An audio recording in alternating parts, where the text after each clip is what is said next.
NXT refuses to slow down, promising a heated Women's Championship collision and plenty of speed action on this week's show. Lola Vice fought Izzy Dane one-on-one with her NXT Women's title on the line, and Tony D'Angelo is unlikely to stay quiet following the latest collision with Mason Rook and Cam Hendricks. Charlotte Hale will keep up his momentum against Charlie Dempsey, but we kick things off with Kalani Jordan versus Wwenxt Sinclair. Jordan attacks Sinclair mid-entrance to start with the match with control. As Sinclair starts to rally, her knee buckled. While Jordan's initial attack on the knee was thwarted, she quickly got a hold of the injury and wrenched away at the knee with various submissions. Sinclair refused to tap out for a while, even dodging a one-of-a-kind moonsault into a near-count pin, but she ran out of answers. Jordan locked in an elevated inverted reverse figure four, similar to the House of Pains to the tap out. The dynamic of this match was an easy sell to the crowd that wanted to fully support Sinclair. Jordan went after the established knee injury but got steady heat. This is as good as Sinclair has ever looked in an NXT ring. Her selling was tight and gave Jordan a fantastic vehicle to build heel heat with the crowd. When Jordan's always at her best, a high flyer, she pulls out a variety of strong leg locks throughout this match and showed off her technical chops. By the end it became clear though that Sinclair was once again the loser for the sake of Gray's rise, and she has lost more credibility than current women's speed champion. So yeah, that's a shame, but overall I'm going to give it a 7 out of 10.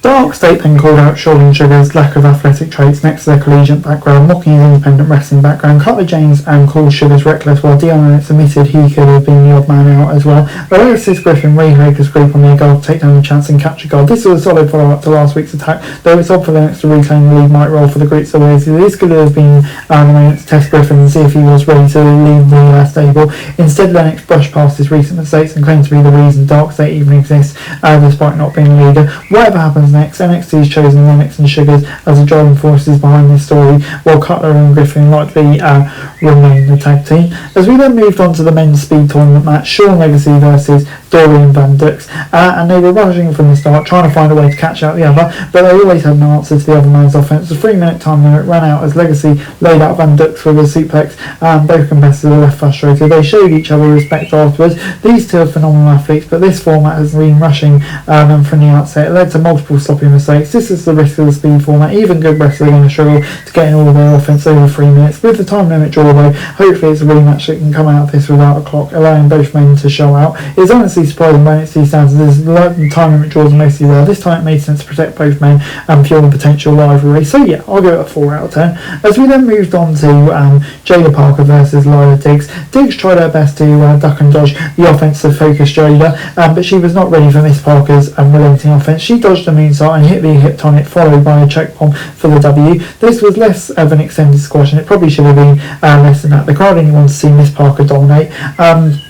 Diggs is athletic, finding a character enough to get TV time. However, she didn't come over as a real challenger for Jada despite the way the match played out. The real story here is that Miss Parker and Natty are in a collision course, and that should be definitely a fun test for one of the top stars in the women's division. So I'll go with 5 out of 10. As we then moved on to Tony D'Angelo arriving to call out the man he sees as a true threat to his title, Naraku. He arrived to make clear he would protect the champion until they reached their destiny and went to war for the title. Hendricks arrived to mock Tony D ahead of their match next week. The challenge was not chased by the challenger. When Hendricks tried to sneak attack D'Angelo again, Naraku stopped him and clothesline out of the ring. A really good segment on paper that suffered a little bit from Hendricks acting. While he's clearly not supposed to be a threat to D'Angelo, he came off even less credible than intended. He also interrupted a genuinely intriguing dynamic between the champ and Nakara. That's the best thing about the NXT Championship. Mason Rick's still a threat, but D'Angelo and Nakara have instant chemistry, and yet that should be explored.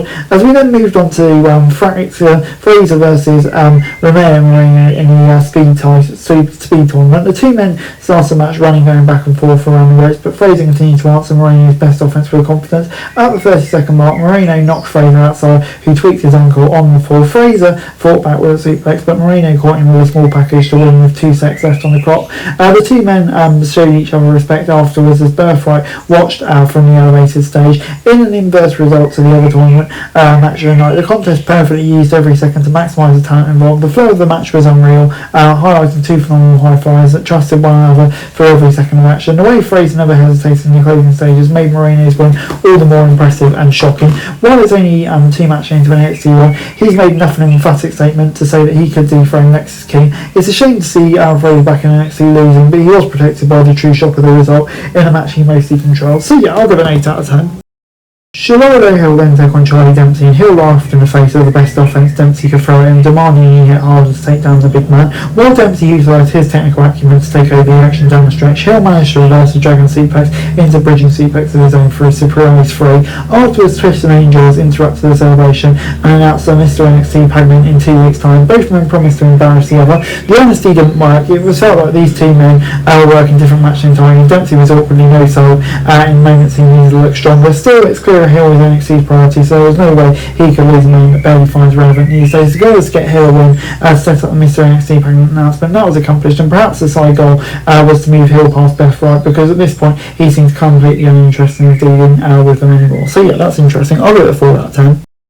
Sean Spears and Nico Vanson started an easy corner, but Bronco Newman and Lucian Price arrived to brawl with the culling to the back, and we then got the Izzy Dane Lower Ice NXT Women's title match underway. And while Izzy was distracted, she refocused, began imposing her women's strength against the champ. When the champ tried to lock in the armbar, the challenger reversed into a modified Boston. Izzy accidentally laid out the ref with a running knee. The two women exchanged strikes until Vice connected in a spinning back fist, but the referee's glory count allowed a kick out. Izzy booted the NXT Women's champion in the face of Vice, but the champ still managed to kick out. The champ followed up with another spinning Boston fist to win. This was heavily overbooked down the stretch, including a poorly timed ref bump that only made Izzy look worse in defeat. With the culling taken out of the equation, this match should have played much more clean, especially since the challenger had already pinned the champ in the past. Instead, the solid action was interrupted by a messy home stretch and simply made clear that the champ was several steps above the challenger, especially given all the build that could have been better, though this chemistry between the two is likely to be a limited force to ruin the match anytime soon. Bryce has multiple interesting challenges such as Armstrong, Jordan and Gray, and all like to have a better match when the time's right, so I'll give it 6 out of 10. Beyond the main event, this was a building box show highlighting growing rivalries and matches that are mostly forgettable. The execution was the men's speed championship tournament between Moreno and Fraser that delivered about a perfect 3-minute match as possible. Beyond that, there was likely nothing that's even going to be talked about in 1 month's time. Even the main event of Vice v Dane was a good TV match, but hardly lived up to the month-long build. D'Angelo will be next up to deliver a title match, with Hendricks Reign also back in action against Zaria, which will be likely match tonight. As a whole, this week was forgettable. It did set the stage for some better to come, but there were some stopping moments in there. I'll give it 6 out of 10. That's it for this video. Thanks very much for watching. Remember to like, share, subscribe, follow us on our socials, link in the description below for daily wrestling news, meme and content. Subscribe to our other channels on screen right now, that'd be greatly appreciated. Thanks very much for watching. Peace out.